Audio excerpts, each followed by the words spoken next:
Hello friends, good afternoon to all of you and welcome back to my YouTube channel ePartCom.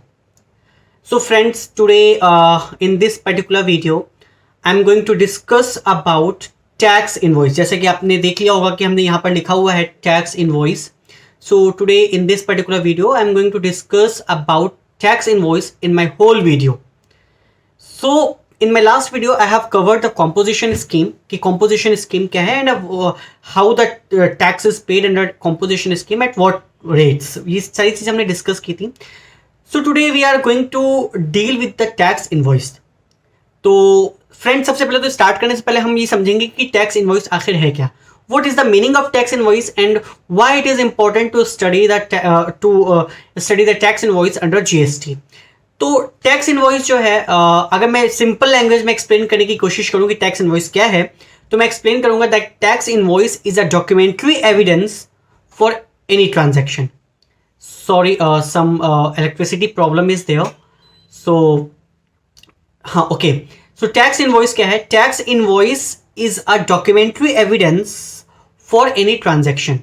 If you have done any transaction it means that how you will prove that you have purchased the thing or how you will prove that you have paid tax against that purchase. So simply with the help of bill or with the help of tax invoice you can prove your purchase. It means that tax invoice is a document which specifies that you have purchased certain item against the certain amount or certain tax which is specified in the tax invoice. कि tax invoice में जितना रुपए लिखा हुआ है भाई क्या कहते हैं कि इतना रुपए 10,000 रुपीज का सामान है तो that is amount which against which you have purchase the goods along with the tax amount which is mentioned in the tax invoice.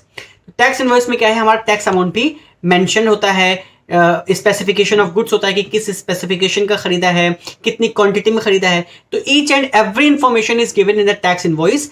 So it acts as a documentary evidence for your purchase. कि एक documentary evidence है हमारे purchase के लिए कि हाँ भाई हमने इतने रुपए का सामान क्या है परचेज किया हुआ है. तो एन इनवॉइस और tax invoice is a document issued to the recipient. किसको इशू करते हैं? रिसिपिएंट को इशू करते हैं. कौन इशू करता है? सप्लायर इशू करता है. Specifying amongst other things the description of the taxable goods. Taxable goods की डिस्क्रिप्शन क्या है, क्वांटिटी क्या है, क्वालिटी क्या है, सामान कैसा है, उसका HSN नंबर क्या है, और सर्विसेज और both as well as value of taxable supply. तो हम उसमें क्या करते हैं? Value of taxable supply mention करते हैं, डिस्क्रिप्शन ऑफ गुड्स मेंशन करते हैं, टैक्स अमाउंट क्या कहते हैं कि मेंशन करते हैं, रेट ऑफ टैक्स मेंशन करते हैं. तो ये सारी चीज हम क्या करते हैं? टैक्स इनवॉइस में मेंशन करते हैं. तो सिंपली अगर मैं कहूं कि टैक्स इनवॉइस क्या है तो tax invoice is a document, a documentary evidence specifying the description of goods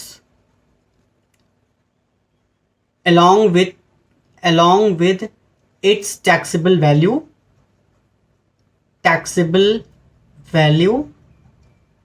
and tax amount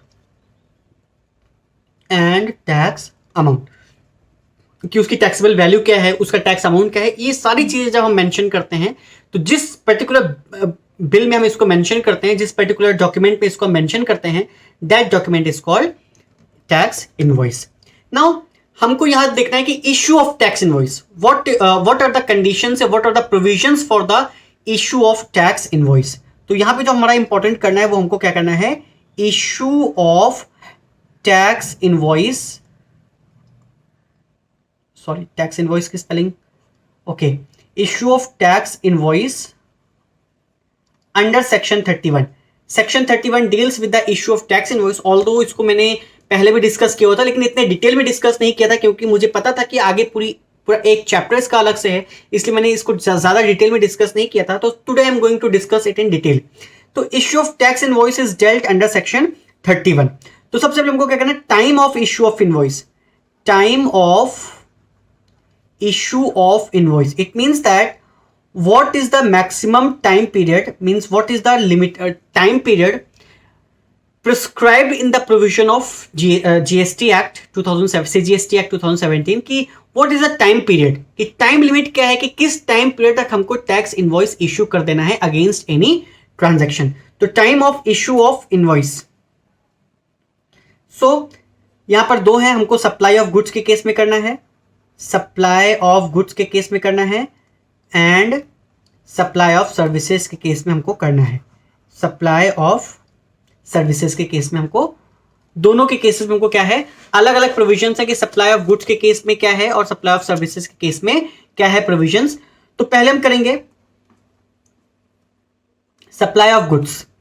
तो time of issue of tax invoice for supply of goods. Supply of goods, supply of goods में there can be three conditions हैं.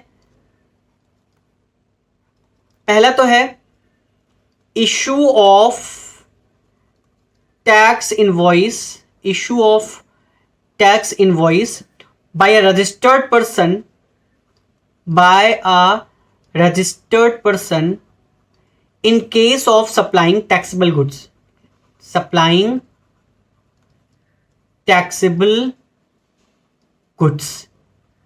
ठीक है. So under section 31 subsection 1, ये जो है मैं section 31 discuss कर रहा हूं अंडर सेक्शन 31 और ये सबसेक्शन है. ठीक है. तो under section 31 subsection 1, the time limit for the issue of tax invoice for the by the registered person supplying taxable goods. अगर कोई टैक्सेबल गुड्स को सप्लाई करता है तो उस पर्टिकुलर केस में लास्ट टाइम या जो टाइम पीरियड है, maximum time period of issue of tax invoice, वो क्या है. तो सबसे पहला है tax invoice showing the description amount, description of goods, taxable value of goods और the tax amount of the goods. ठीक है. तो in that particular case the tax invoice should be issued where the supply involves movement. पहला case क्या है, where the supply involves movement, जहां पर supply का मूवमेंट इन्वॉल्व है. in that particular case before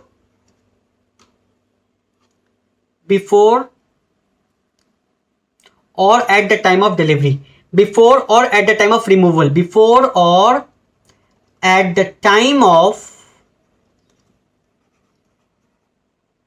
removal of goods for supply to the recipient, for supply to the recipient. इसका क्या मतलब है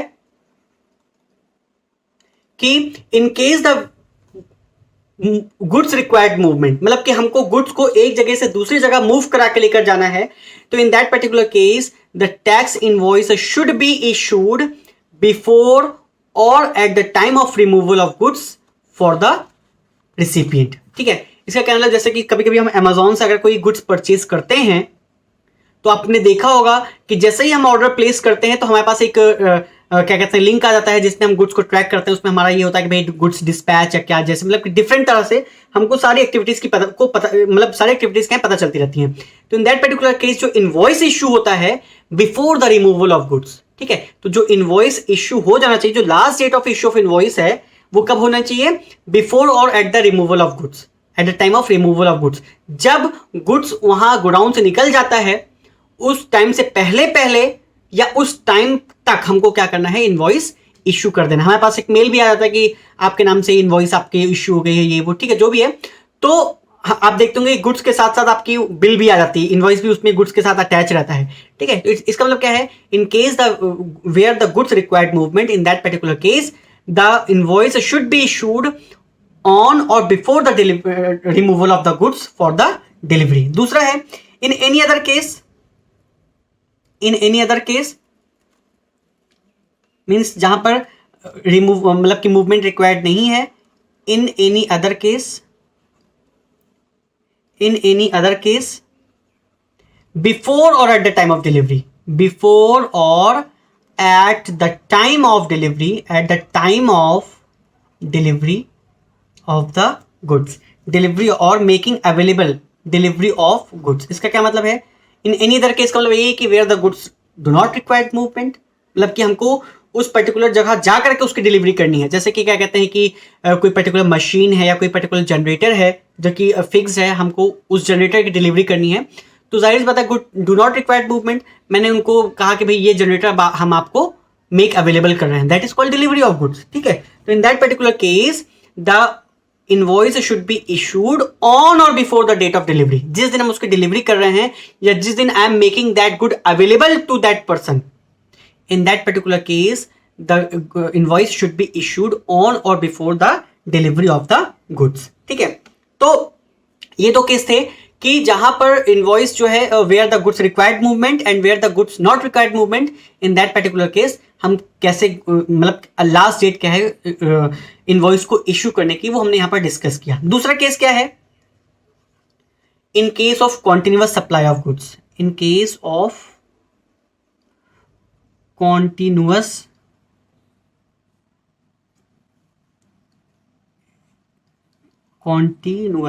एक second, in case of continuous supply of goods. Continuous supply of goods के case में क्या है कि जैसे क्या कहते हैं कि भाई मैं कॉन्ट्रैक्टर हूं, मैं कंस्ट्रक्शन का काम करता हूं। ठीक है, मैंने जो डीलर है, जो सप्लायर ऑफ सीमेंट है, मैंने उसको बोल दिया है भाई कि देखो मैं कंस्ट्रक्शन का काम करूँ, मेरा घर बन रहा है, आप हर महीना जो है मुझे 100 बैग्स ऑफ सीमेंट जो है मुझे सप्लाई कर दिया करिए और उसकी बिलिंग मुझे कर दिया करिए। मैं आप जब स्टेटमेंट मुझे भेजेंगे पेमेंट की, मैं उस वक्त आपको पेमेंट कर दूंगा। ठीक है, तो in that particular case where successive statements of accounts or successive payments are involved. In case of continuous of supply of goods where successive statements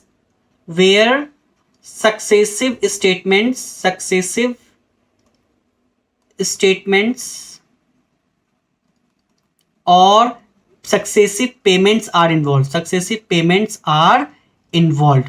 In that particular case the invoice should be issued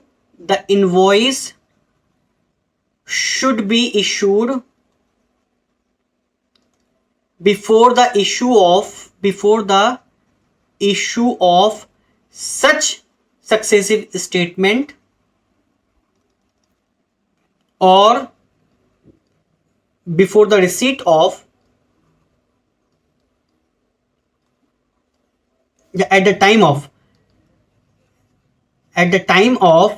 यहां पे लिख देते हैं before नहीं, at the time of, should be issued at the time of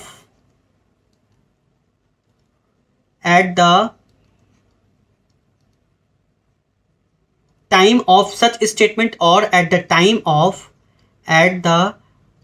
of receipt of such payment। इसको मैं समझने की कोशिश करता हूं एग्जांपल लेकर के। सपोज दैट मैंने बैग्स ऑफ सीमेंट के लिए बोल रखा है सप्लायर को कि भी आप हर महीना जो है 100 बैग्स ऑफ सीमेंट मुझे सप्लाई कर दिया करिए। उसने कहा ठीक है मैं कर दूंगा। और मैंने कहा कि भाई आप स्टेटमेंट जो है हर महीने की 27th को जो है आप हमको हर महीने की 27th को आप स्टेटमेंट भेज दिया करिए। तो उस स्टेटमेंट बाद हर महीने की मतलब जो उसका नेक्स्ट मंथ का जो 5 तारीख होगा उसमें हम आपको पेमेंट कर देंगे। तो इसका मतलब अगर नवंबर महीने का सीमेंट है तो 27 नवंबर को स्टेटमेंट आएगी और 5 दिसंबर को पेमेंट जाएगी।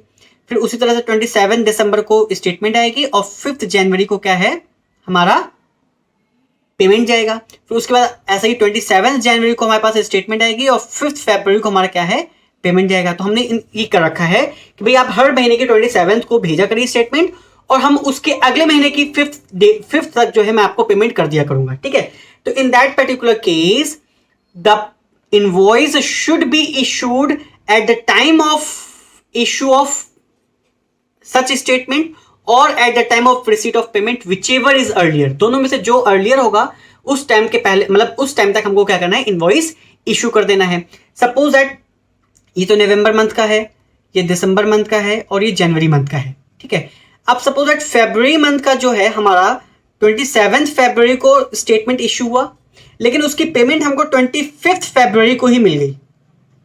25 फरवरी को ही मतलब वैसे तो 5 मार्च को मिलना चाहिए था, लेकिन उसने मुझे पहले ही पेमेंट कर रखी थी। तो in this particular case the invoice should be issued on 27 November, on or before 27 नवंबर, इस केस में 27 दिसंबर, इस केस में 27 जनवरी। लेकिन इस पर्टिकुलर केस में क्या है, मैंने कहा कि the invoice should be issued at the time of issue of such statement or at the time of receipt of such payment whichever is earlier. तो इसमें पेमेंट हमको कब रिसीव होगी, 25 फरवरी को रिसीव हो गई है। तो in that particular case the invoice should be issued before on or before 25 February.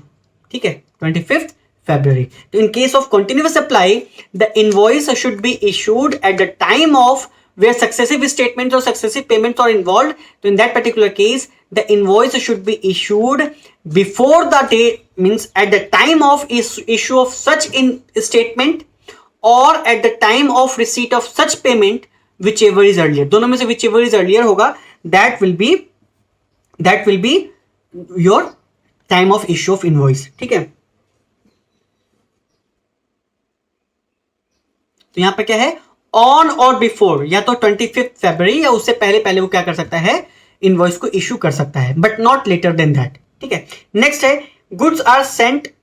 Third case क्या है, goods are sent on approval basis, on approval basis. ठीक है, जहां पे हमने गुड्स को सेल किया है अप्रूवल बेसिस, आपको पता है, मैंने कहा भाई आप ले जाइए, इस्तेमाल करिए, फिर आप इसको परचेज करिएगा। इसका क्या मतलब है, मैंने कहा कि आप इसको ले जाइए अप्रूवल बेसिस पे, अगर आपको पसंद आए तो रख लीजिएगा, वरना ये गुड्स हमको वापस कर देगा विद इन 3 डेज। मतलब कि स्टिपुलेटेड टाइम पीरियड होता है। अब अगर 3 दिन में मैंने वापस नहीं किया तो इट हैज बीन अज्यूम्ड कि you have accepted that goods and sale has been effected.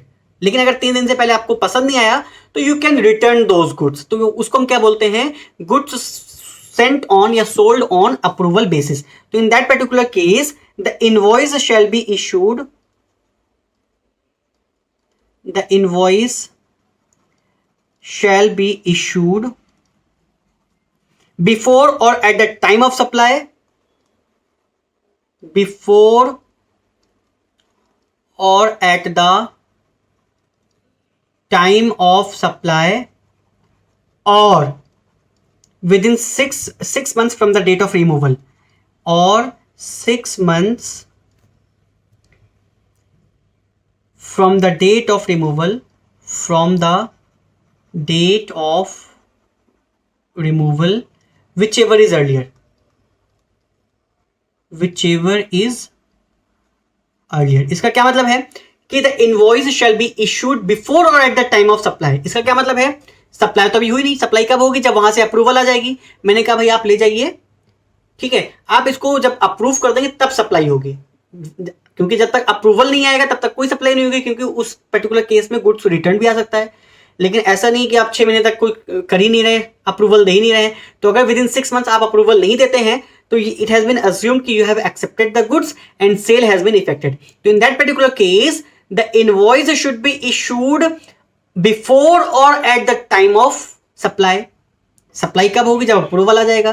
तो अप्रूवल से पहले, ये अप्रूवल के टाइम तक आप क्या कर सकते हैं, इनवॉइस को इशू कर सकते हैं। ठीक है, बट अगर 6 महीने तक अप्रूवल आ ही नहीं रही है तो इसका ये मतलब थोड़ी कि आप साल भर 2 साल भर वेट करते रहेंगे। तो मतलब कि प्रोविजन में है कि भाई 6 मंथ के अंदर अंदर आप उसको इनवॉइस इशू कर दीजिए, अगर अप्रूवल बेसिस पे, क्योंकि 6 महीने के बाद वो हम अज्यूम करेंगे कि that goods has been accepted and supply has been affected. तो in that particular case the invoice should be issued before or at the time of supply or 6 months from the date of removal of goods। जिस दिन हमने अपने कहां से goods को remove किया था उसके 6 महीने तक में हम क्या करेंगे, इनवॉइस इशू कर देंगे whichever is earlier। Suppose that approval जो है 4 महीने में ही आ गई, तो 4 महीना या उससे पहले भी हम इनवॉइस इशू कर सकते हैं, फिर हमको 6 महीने का वेट नहीं करना। लेकिन साल भर तक कोई अप्रूवल ही नहीं आ रहा है तो 6 मंथ क्या है, पूरा टाइम पीरियड है, मैक्सिमम टाइम पीरियड 6 महीने के अंदर भीतर हमको क्या करना है, हमको टैक्स इनवॉइस इशू कर देना है। तो इसमें से दोनों में से whichever is earlier that will be the last date of issue of invoice in case of goods sold on approval basis। Now time of issue of invoice in case of services, in case of services। तो ये जो हमने case discuss किया ये तो goods का case था। अब हम आते हैं सर्विसेज के केस में। सर्विसेज के केस में क्या है, registered person supplying taxable services. पहला है registered person supplying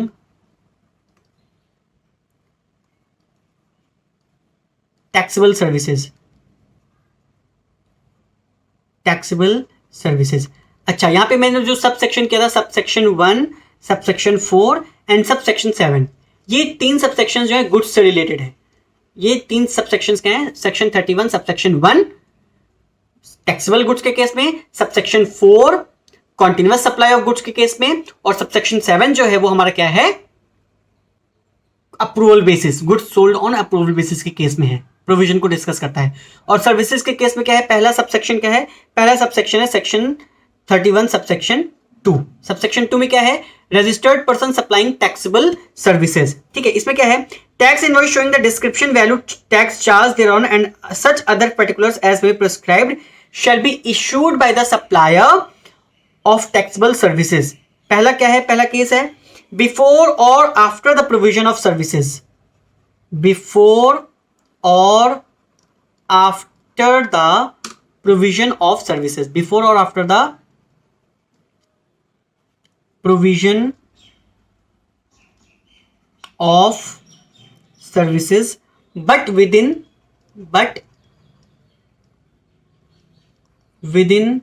30 days from the date of supply of service, from the date of supply of services। SOS का मतलब क्या है? Supply of services. ठीक है, from the date of supply of services. But 45 days क्या है? In case of 45 days in case of banking company or financial institution. In case of banking company including financial institutions, company including financial institutions or non banking financial corporation, सबको include करने पे, मतलब सबको include करेंगे 45 days के लिए। ठीक है, तो इसका क्या मतलब है कि in case of taxable services provided by registered person the invoice should be issued on or after the provision of services. ठीक है, बिफोर और आफ्टर। हम सपोज दैट मैं जो हूं किसी को ट्यूशन पढ़ाता हूं, ठीक है, वो टैक्सेबल सर्विस में है, अगर आता है टैक्सेबल सर्विस में दे रहा हूं ट्यूशन पढ़ाने की, तो इनवॉइस शुड बी इशूड इधर before the provision of services or after the provision of services. बाद में भी कर सकता हूं इशू में, लेकिन टाइम पीरियड का है। ऐसा नहीं कि मैंने जनवरी की टैक्सेबल सर्विस दे दी और मैं फरवरी बीत गया, मार्च बीत गया, अप्रैल बीत गया, इनवॉइस इशू नहीं कर रहा हूं।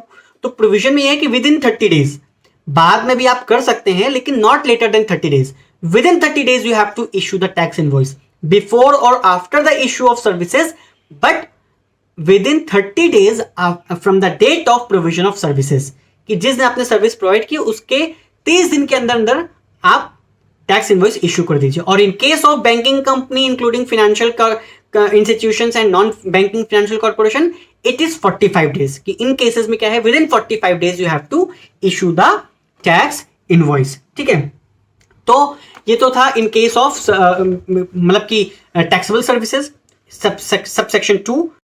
Okay, so section 31 sub section 5 क्या है? Continuous supply of services. तो कॉन्टिन्यूअस सप्लाई ऑफ सर्विसेज के केस में क्या है कि हमको टाइम पीरियड पता लगाना है कि in case of continuous supply of services, कि हमको what is the time period, what is the maximum time period in case of continuous supply of services. ठीक है, तो इसमें हमारे वेरियस केसेस हैं। पहला है where the due date of payment is ascertained. In that particular case, the invoice should be issued on or before the due date of payment. The due date of payment. इसको मैं example लेकर समझाता हूं। Suppose that Mr. A is a chartered accountant. कोई ABC limited है या XYZ limited है जिसने A को कहा कि भाई आप हमारी कंपनी का 1 साल तक का अकाउंट देख लीजिए, 1 साल तक की अपनी सर्विस हमको दे दीजिए और पर मंथ मैं आपको 1 लाख रुपए दूंगा, हर महीने की 10 तारीख को मैं आपको आपकी पेमेंट कर दूंगा। तो इसका क्या मतलब है कि वहां कॉन्ट्रैक्ट में the due date of payment is ascertain. उन्होंने ड्यू डेट ऑफ पेमेंट को असर्टेन कर लिया कि हर महीने की 10 तारीख को हम आपको पेमेंट कर दिया करेंगे और एक कॉन्टिन्यूअस सप्लाई है। ठीक है, मतलब साल भर की सर्विसेज हमने उससे ले ली हैं, तो that is called continuous supply of services.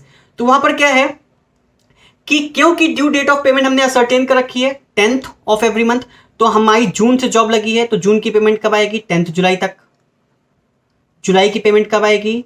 10 अगस्त तक, ठीक है। तो हर महीने की 10 तारीख को हम आपको पेमेंट कर दिया करेंगे। तो in that particular case the invoice should be issued by the supplier on or before the due date of payment. तो जो ड्यू डेट ऑफ पेमेंट है 10 तारीख है, उससे पहले पहले हमको क्या करना है? इनवॉइस इश्यू कर देना है। दूसरा केस है जहां पर, ये तो केस था जहां पे हमारी डेट असर्टेन हो गई है पेमेंट। दूसरा केस है when the due date of payment is not ascertained, is not known.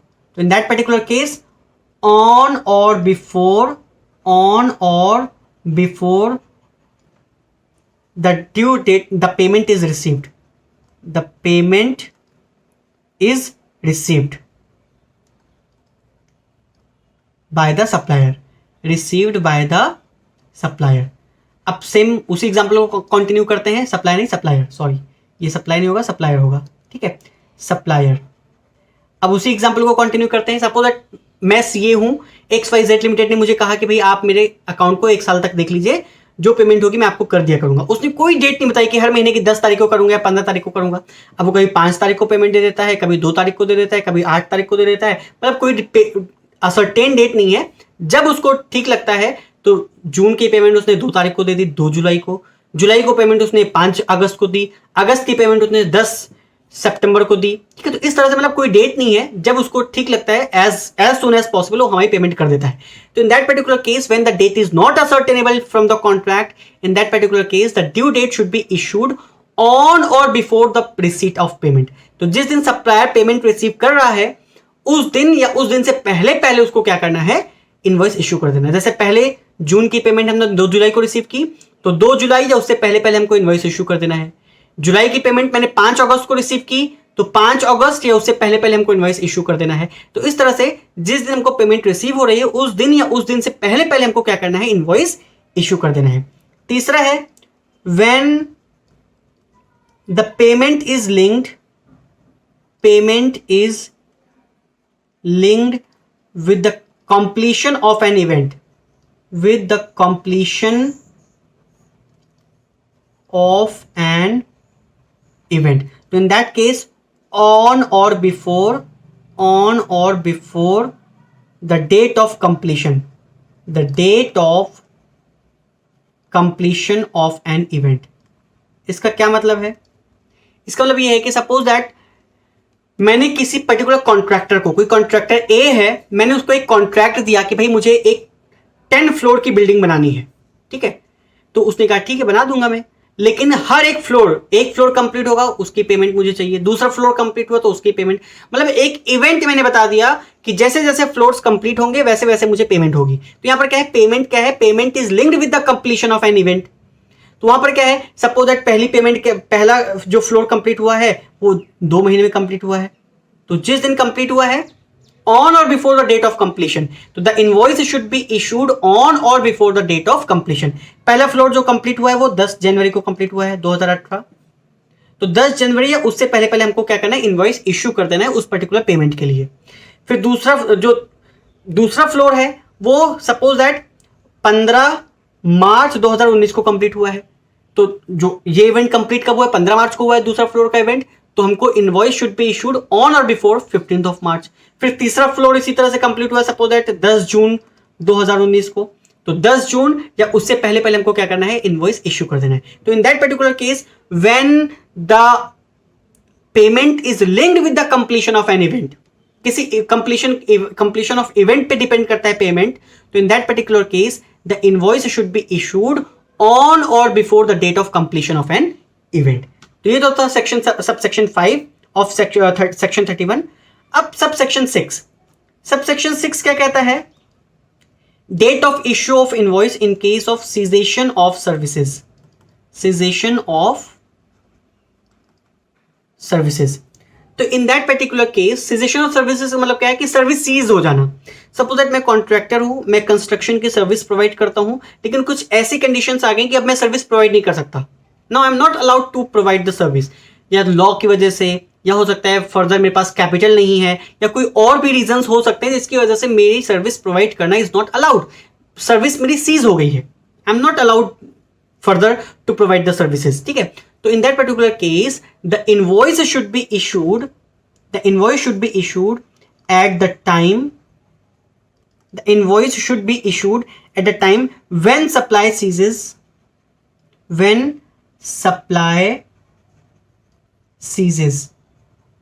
and up to the extent such supply made before such cessation. इसका क्या मतलब है?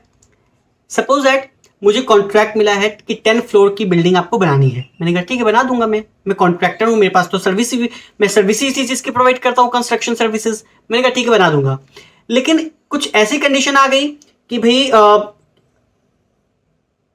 मतलब कि मुझे कॉन्ट्रैक्ट मिला है 1 अक्टूबर 2018 को, सपोज दैट, बट 11 नवंबर 2019 को कुछ ऐसी कंडीशंस हो गई जिसकी वजह से मुझे अपनी सप्लाई सीज करनी पड़ी.